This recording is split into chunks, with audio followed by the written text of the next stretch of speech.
examining the events that impact and shape China and the rest of the world. This is the Beijing Hour, 1 hour of news and information brought to you every weekday. Now here's your host. So we're with you on this Thursday, May 4th, 2023. You're listening to the Beijing Hour, coming to you live from the Chinese capital. On today's program, Ukraine denies Russia's accusation on a drone attack, while the leader of the Wagner Group says Ukraine's counteroffensive has already begun. Iran and Syria have agreed to enhance ties. Chinese Foreign Minister Qin Gang is attending an SCO Foreign Ministers meeting in India. In business, the U.S. Fed raises key rate, but hints it may pause.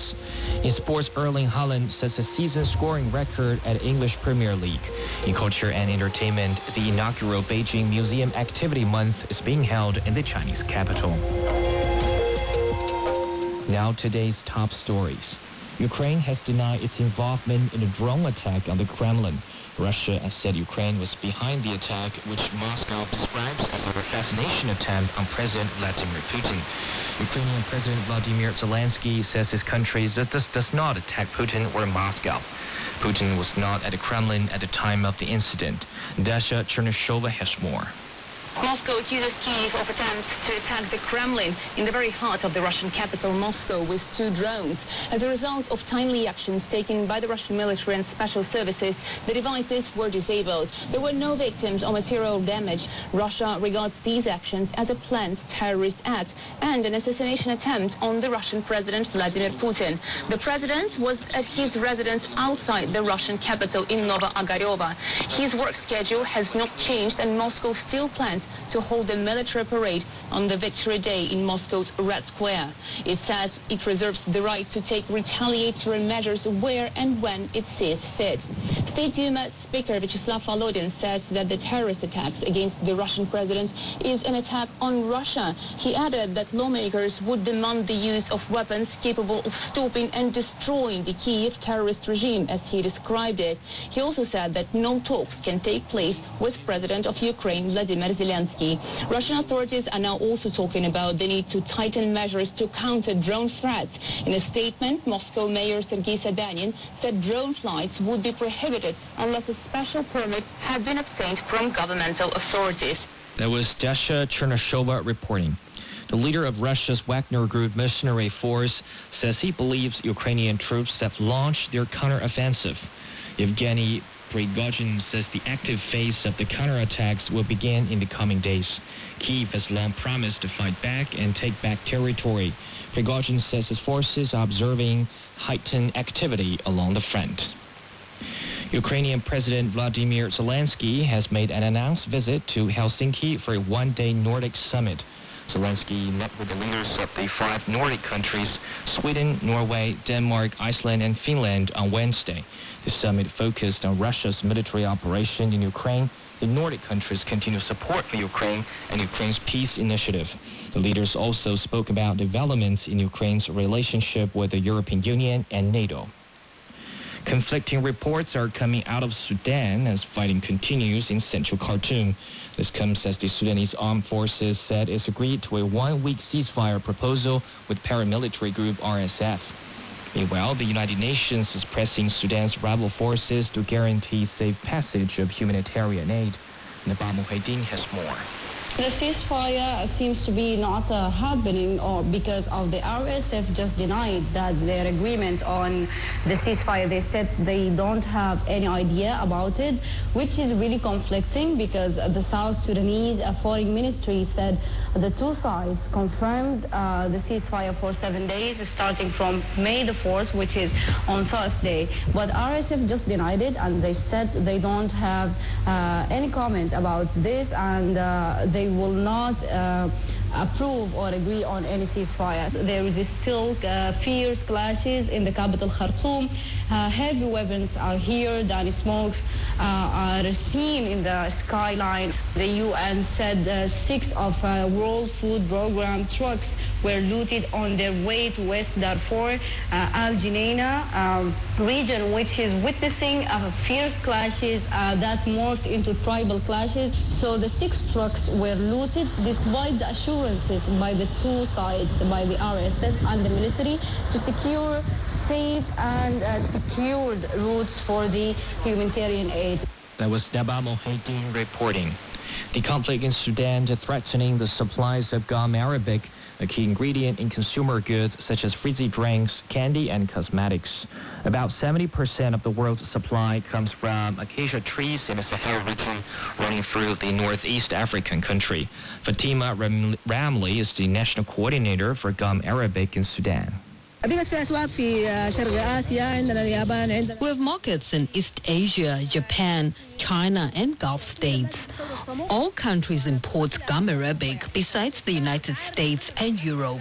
Because of that and the price increases in the last 3 years, there's an incentive for the producer who works hard to produce as much quantity as he can. Global production of gum arabic is about 120,000 tons a year, worth over $1 billion. Most of it is found in the gum belt that stretches 500 miles from the east to the west of Africa, including in Ethiopia, Chad, Somalia, and Eritrea. Gum arabic has been exempt from U.S. sanctions against Sudan since the 1990s, both because it's a critical commodity and for fear of creating a black market. Coming up, Iran and Syria have agreed to enhance ties. China has experienced a consumption boom over the May Day holiday, with tourist attractions, hotels, restaurants, and shopping malls embracing record-high numbers of visitors. While business operators are thrilled that the pent-up demand is finally released, some observers are more concerned about how long the consumption momentum can continue. Find answers to this and other questions on this week's Chat Lounge on all major podcast platforms and here on CGTN Radio.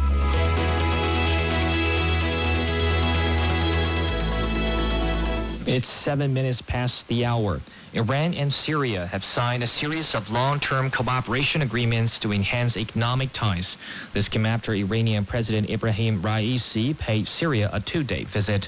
It's the first visit by an Iranian president to Damascus since 2010. Zara Alderzi has more.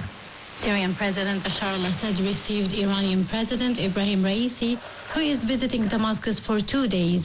The meeting was followed by the signing of a memorandum of understanding for a long-term strategic comprehensive cooperation plan between the two countries. Agreements were signed for cooperation in the field of agriculture, oil, transportation, free zones, communications, and a number of other fields. During the meeting, President al-Assad affirmed the strength of bilateral relations despite the surrounding circumstances. Many topics were discussed today, foremost of which are the colonial powers' attempts to undermine the stability of countries and divide them, which is an old colonial policy. This visit will constitute an important stage in the path of bilateral relations of our two countries and peoples, because it is based on the correctness of our resistance on the one hand, and because it comes in historical international conditions that lean towards multipolarity and the winning of the forces of hegemony on the other hand, and we both have the will to be an active player, not a passive player in this world. The new one is in the making. And President Raisi expressed that Syria has overcome great difficulties and achieved victory despite sanctions and the threats. This period of time proved the correctness of Iran, the resistance and steadfastness, and the Syrian state supported and resisted, and the last period proved that the resistance will reach the result. Iran always affirmed its support for the resistance and steadfastness, and we, along with the government and the people of Syria, stand by the Syrian people who confronted the Takfiri groups. And today, the Syrian people got rid of the Takfiri groups, and today, we stand with the Syrian people in the stage of reconstruction. According to analysts, it's an extension of cooperation between the two countries and the changes in the region following the Iranian-Saudi reconciliation brokered by China. The nature of the visit that took place today is a continuation of all the regional transformations surrounding Syria that go toward changing the general environment of the West Asia region and integration with all of Asia, even China. And it comes as a success for Chinese policies. Raisi's visit to Syria reflects a shift in Iran's foreign policy. Iran believes that its interests lie in becoming a partner of the East, and in doing so, it seeks to preserve its strategic independence. That was Zara Alderzi reporting on the thaw of Iran-Syria ties.